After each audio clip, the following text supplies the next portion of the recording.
Sigmund IA apresenta IDcast, seu podcast de psicanálise.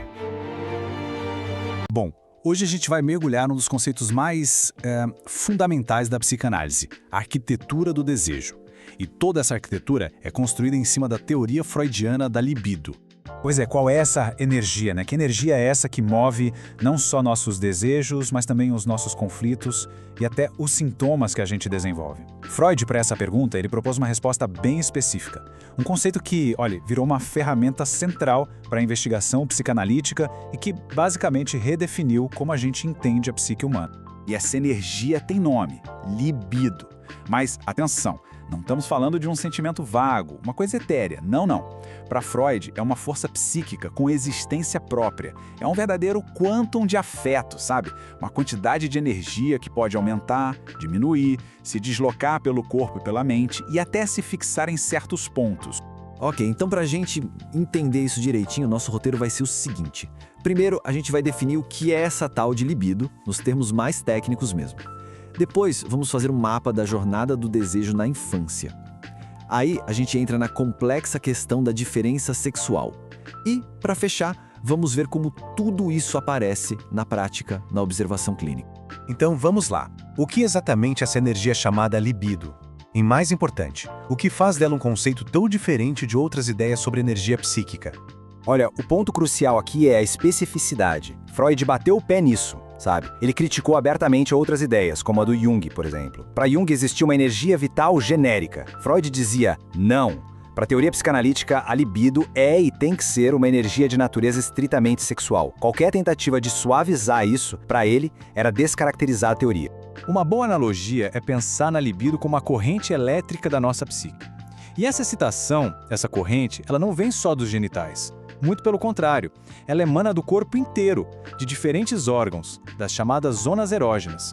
E ela não alimenta só o ato sexual em si, ela alimenta o sistema todo, desde a formação dos nossos sintomas e das nossas defesas, até a nossa capacidade de sublimar e criar. E essa energia, ela pode ser distribuída, digamos, de duas formas principais. Primeiro, a gente tem a libido do eu. É a energia sexual investida na própria pessoa. Pensa nisso como o nosso reservatório inicial, o nosso narcisismo primário. E depois temos a libido do objeto. É quando essa mesma energia é direcionada para fora, investida em outras pessoas, em objetos, no mundo. Bom, entendida a natureza dessa energia, vamos avançar um pouco e ver como ela vai, de fato, construindo as fundações da nossa personalidade. E isso acontece através do que Freud chamou de fases do desenvolvimento psicossexual. Isso aqui foi revolucionário na época. Freud simplesmente quebrou a ideia de que a criança era um ser assexuado. Ele mapeou um desenvolvimento que começa literalmente no nascimento. E cada uma dessas fases que a gente vai ver é definida por uma zona erógena principal. Ou seja, um centro de prazer e, claro, de conflito, que vai deixar marcas para a vida toda na estrutura da pessoa. Tudo começa na fase oral. A boca é o centro de tudo, é como o bebê conhece o mundo. E se algo não é bem resolvido aí, o que a gente chama de fixação nesse estágio, isso pode aparecer lá na frente, na clínica, em traços de dependência, passividade ou até em compulsões, seja com comida, bebida ou até com o uso da palavra. Agora, olha que interessante a fase anal. É aqui que a coisa fica complexa, porque ela conecta uma coisa super fisiológica, o controle dos esfíncteres, com a formação do caráter. A criança descobre que tem poder, o poder de reter ou de expulsar. E uma fixação nesse conflito pode dar origem ao que ficou conhecido como caráter anal. De um lado pode gerar traços de rigidez, ordem excessiva, avareza. Do outro, teimosia, desorganização, bagunça. É como se essa experiência de reter e expulsar virasse um modelo, um protótipo, para como a pessoa vai gerenciar todos os outros estoques da vida. O dinheiro, o tempo, o afeto. Aquela lógica de controle que se estabeleceu lá atrás servir de base para as relações futuras. É fascinante pensar nisso, né? Depois vem a fase fálica, que é o grande palco do complexo de Édipo. É um drama familiar e psíquico fundamental, onde a criança internaliza as leis sociais e forma o seu superego.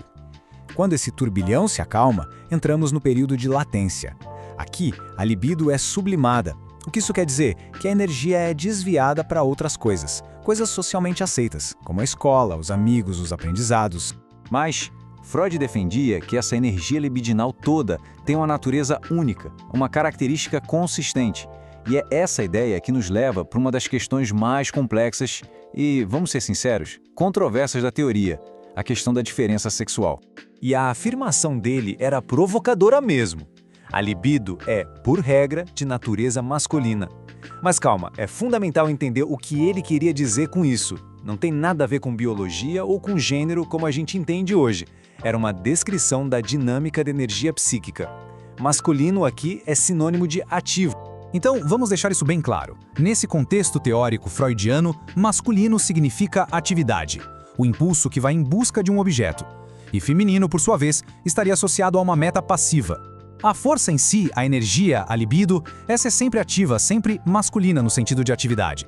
E é por isso que o caminho do desenvolvimento feminino, na teoria dele, é tão complexo. Na infância, a sexualidade da menina, centrada no clitóris, é vista como ativa, análoga à do menino. Mas aí vem a puberdade e com ela uma nova onda de repressão, de recalque, que tenta transferir essa excitação para a vagina. E segundo Freud, se essa transição complexa falhasse, poderia gerar quadros de anestesia sexual ou até de histeria. Ok, mas o ponto é, esses estágios todos da infância, eles não somem simplesmente. De jeito nenhum. Os ecos deles são ouvidos de forma muito clara e persistente na escuta clínica.